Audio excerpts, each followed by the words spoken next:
inspirasi yang dilakukan oleh anggota DPRD Papua Barat, Adik Abdullah Ghazam, ini bisa menjadi obor, bisa menjadi mata elang yang kemudian menginspirasi semua orang bahwa hari demi hari mari kita lakukan kebaikan.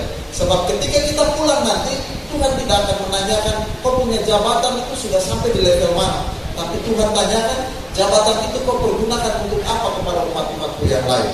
Dari hati nurani saya sangat mendukung apapun yang akan dilakukan oleh saudara Abdullah Ghazam. Saya beberapa waktu ke Tanjung saya bertemu, tapi saya tidak ngomong banyak. Saya melihat terlalu dekatnya beliau dengan relawan yang lain, itu luar biasa. Jadi saya sangat mendukung dan saya mendoakan semoga apa yang nanti dikerjakan ke depan diridhoi oleh Allah.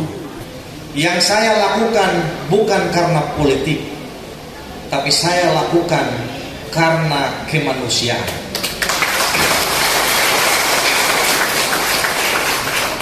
Anggota DPR tidak semua orang tertarik untuk melakukan apa yang dilakukan sebagaimana yang tadi difilmkan. Tetapi kita semua harus ingat bahwa Tuhan itu satu, matahari satu, bulan satu. Maka orang-orang baik juga pun pasti akan datang satu-satu. Dengan kehadiran saudara Abdullah Ghazam sebagai ketua DPW PKB membawa warna tersendiri. Saya sendiri pun tidak pernah melakukan apa yang dilakukan oleh saudara Abdullah Ghazam setelah saya nonton. Saya malu sebenarnya. Saya berharap apa yang tadi dilakukan oleh Bapak Abdullah Ghazam sebagai kader anggota DPR di semua tingkatan, baik itu provinsi dan kabupaten kota, kita harus wajib menjejaki itu, karena menurut saya itu adalah hal yang dilakukan dari hati nurani yang paling dalam. Kalau melakukan kebaikan, jangan pikir politiknya. Kalau kita ambil politiknya, nanti di hari H pencoblosan orang lari semua gara-gara uang 100-200.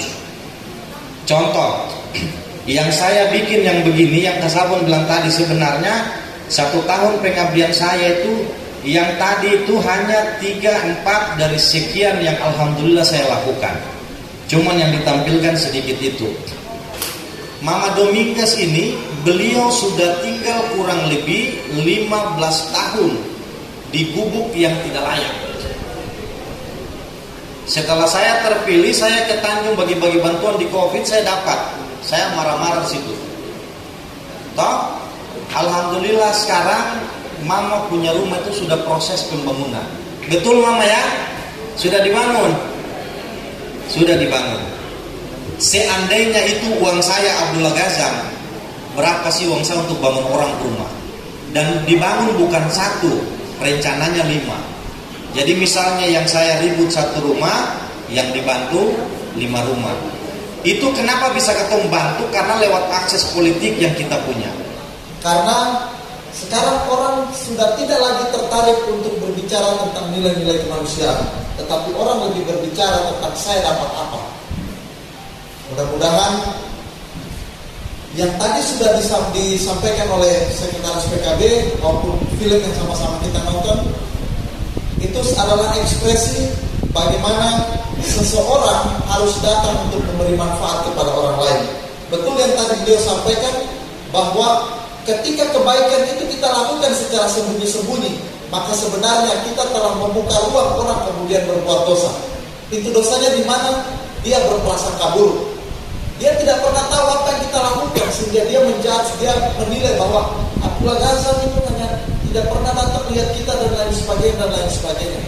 Tetapi itu harus divisualkan, harus disampaikan, harus diceritakan, agar supaya orang-orang yang tidak tahu itu mereka terhindar dari perbuatan dosa.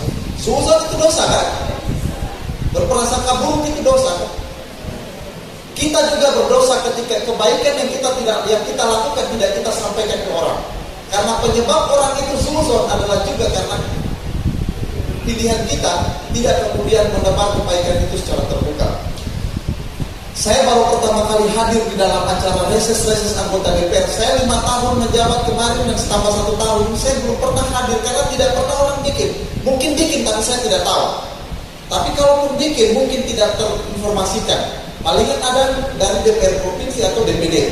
Tapi yang hari ini beliau lakukan, ini adalah sebuah inspirasi bagi kami semua. Mudah-mudahan kami bertiga ini bisa meneruskan jejak-jejak kebaikan yang dilakukan oleh beliau. Saya atas nama pemerintah Kota Sorong, kami menyampaikan bahwa kota ini besar, kota ini kecil, tetapi banyak orang-orang susah di dalamnya. Banyak orang-orang yang tidak tersentuh dan tidak terjamah. Mata kita cuma dua, telinga kita cuma dua, tangan kita cuma dua, kaki kita cuma dua. Kita tidak mampu menjangkau yang lain-lain.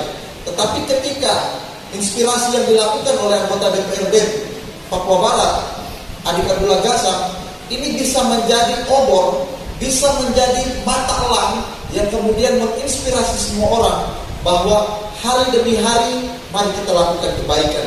Sebab ketika kita pulang nanti, Tuhan tidak akan menanyakan kau punya jabatan itu sudah sampai di level mana. Tapi Tuhan tanyakan jabatan itu kau pergunakan untuk apa kepada umat-umatku yang lain.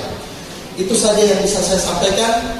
Mewakili fraksi Amanat Kebangkitan Bangsa, kebetulan di dalamnya ada 3 partai, Partai PKB, anggotanya adalah Pak Abdullah Mangga dan Haji Rianto Husni, dan juga 1 partai PKS.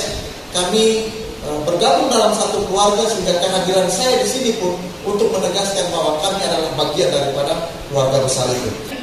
Saudara saya, Abang Gazam, melihat TikTok itu langsung tersentuh. Dia bilang, seandainya hari itu saya ada di Sorong, saya langsung akan datang ke rumah, tapi beliau masih ada di luar daerah. Tetapi keesokannya beliau datang. Sebelumnya istrinya menelpon saya, Abang, benarkah kamu mau memperbaiki anak, mau mengoperasi anakmu punya tangan? Saya bilang, kalau ada dana saya siap, saya mau, karena itu sudah niat saya. Oke, saya akan datang dengan Bang Gazam, suami saya, dengan kru-kru lainnya. Saya bersedih di situ. Sungguh luar biasa apa yang pernah saya dengar orang-orang berkata kejelekannya Bang Gazam, ternyata mereka belum tahu sebenarnya siapa itu Abang Gazam. Mereka datang, saya terharu sekali. Saya tidak bisa melukiskan saya punya terharu ini. Dan beliau membawa kru-krunya, membawa bantuan untuk saya walaupun sekedar apa adanya, tetapi beliaulah yang membuat hati saya besar sekali. Berterima kasih. Dan tak lupa pula saya diliput oleh abang saya ini, Bang YouTuber, dan saya masukkan ke TikTok juga semua titik hal untuk abang saya ini. Dan karena abang inilah saya masuk di YouTube, dan saya berterima kasih saya punya nama disebut di luar negeri. Terima kasih untuk Bunda yang ada di London. Bunda sangat tersentuh sekali dengan cerita saya. Dan terima kasih Bunda London yang mau memberikan bantuan kepada saya, keperluan anak-anak saya. Dan dia sangat berterima kasih kepada Abang Gazam. Terima kasih untuk semuanya yang telah membantu saya.